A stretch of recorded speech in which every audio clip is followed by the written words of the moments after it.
అందరికీ నమస్తే. Welcome to అమ్మ దీవెన ఛానల్. ముందుగా మీకు మీ కుటుంబ సభ్యులకు ధనుర్మాస ప్రారంభ శుభాకాంక్షలు.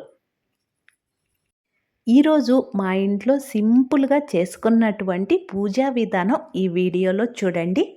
ధనుర్మాసంలో వాకిటి ముందు వాకిళ్ళ ముగ్గులు, వాకిళ్ళు తెరిచి ఉంచి ముగ్గులు వేస్తారు కదండి. మన శారదాస్ ఛానల్లో ప్రతిరోజు ఒక్కొక్క ముగ్గు వీడియో వస్తుంది, తప్పకుండా చూడండి. ధనుర్మాసం సూర్యుడు ధనుర్రాశిలో ప్రవేశించే పుణ్య సమయం.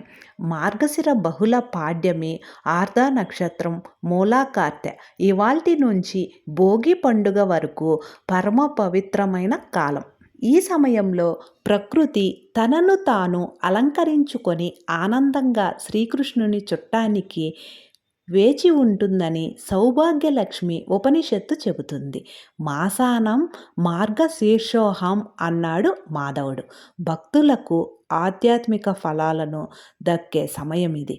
గోపకన్యలు ధనుర్మాసంలో కాత్యాయని వ్రతం చేసి శ్రీహరిలో ఐక్యమయ్యారని భాగవతంలో ప్రస్తావన ఉంది.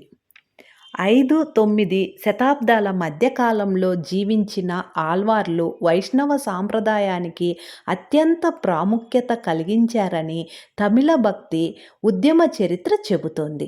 వీరంతా 108 వైష్ణవ దివ్య దేశాలను కొనియాడారు. తమ పాసురాలతో విష్ణువును కీర్తించి దక్షిణాదిన భక్తి సంప్రదాయాన్ని పరిమళింపజేశారు. వీరు రచించిన పాడిన పాసురాలన్నీ 4000 కలిపి దివ్య ప్రబంధం లేదా నాలాయిరం ద్రవిడ వేదంగా ప్రాచుర్యం పొందాయి. 12 మంది ఆళ్వార్లలో 8వ వారు పెరియాళ్వార్. పూర్వాశ్రమంలో ఈయన పేరు విష్ణుజిత్తుడు. బాల్యం నుంచి వేదాధ్యయనం చేసి నిరంతరం దైవసేవ చేస్తూ జీవించాడు.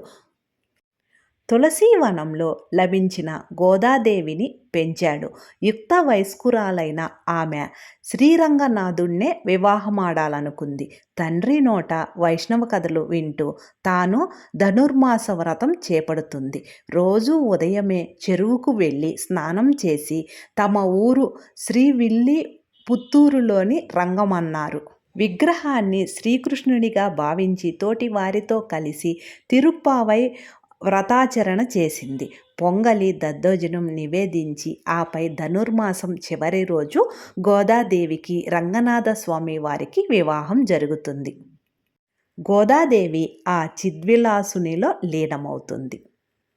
ఇదండి అసలు కథ. అంటే ధనుర్మాసంలో పెళ్ళి కాని వాళ్ళు ఈ ధనుర్మాస వ్రతం చేసినట్లయితే చక్కని వరుడు వస్తాడు. ఇలా నేనైతే ఉదయాన్నే వాకిటి ముందు వాకిళ్ళ ముగ్గు వేసి ఆ తరువాత పూజ గదిని శుభ్రం చేసి పువ్వులతో చిత్రపటాలను అలంకరించాను. ఆ తరువాత విఘ్నేశ్వరునికి ముందుగా పూజ చేసుకొని బెల్లం ముక్క నైవేద్యంగా సమర్పించి ఆ తరువాత తాంబూలం సమర్పించి పండ్లు అవి చివరగా మొదటి రోజు కాబట్టి కొబ్బరికాయను కూడా కొట్టి ఉంచాను. చివర్లో ధూపం వేసి అన్ని చిత్రపటాలకు విగ్రహాలకు ధూపం వేసి పచ్చకర్పూరంతో కానీ హారతి కర్పూరంతో కానీ హారతి ఇచ్చి అక్షింతలు పాదాల దగ్గర ఉంచి ఒక్క నమస్కారం చేసుకుంటే సరిపోతుందండి. నేనైతే ఇలా ప్రతిరోజు సింపుల్గా చేసుకుంటాను. ఈ ధనుర్మాసంలో నైవేద్యంగా దద్దోజనం కానీ పొంగలి కానీ సమర్పించవచ్చు. ఇదంతా మీ వీలును బట్టి తెల్లవారుజామున చేసుకుంటే చాలా మంచిది. ఒకవేళ వీలు కాని పక్షంలో వీలైనంత వరకు 9 లోపల పూజ చేసుకునేదానికి ప్రయత్నించండి. అంతేనండి, సింపుల్గా నేను చేసుకున్నటువంటి పూజా విధానము. మన అమ్మ దీవెన ఛానల్ ఫస్ట్ టైం చూస్తుంటే మర్చిపోకుండా సబ్స్క్రైబ్ చేసుకోండి. నేను వేరొక వీడియోతో మీ ముందుంటాను. Thank you.